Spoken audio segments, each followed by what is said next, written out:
একটা তো vacant room ছিল, সেটা অনিমেষ বাবুর বন্ধুকে দেয়া হলো। আপনার ঘর থেকে কিন্তু খুব ভালো ভিউ।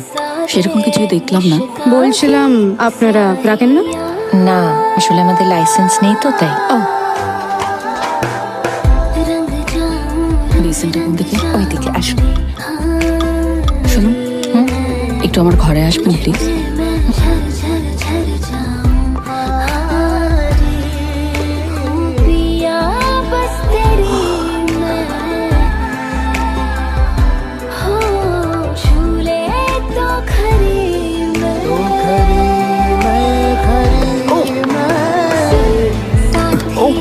Thank you. কলকাতা? হ্যাঁ, কালকে এসেছি। আপনি? হ্যাঁ, অনিমেষ সেন। ও, দামিনী রায়। আমার বন্ধু কিঞ্জল। কিঞ্জল প্লিজ এটা একটু ধরুন। নিশ্চয়, উনি দামিনী রায়, কলকাতা। হ্যালো। উনি কিন্তু আইপিএস, এসপি বর্ধমান, কিঞ্জল দাস। আপনি অরুণ সেনগুপ্তকে চেনেন? এসপি মুর্শিদাবাদ। অরুণ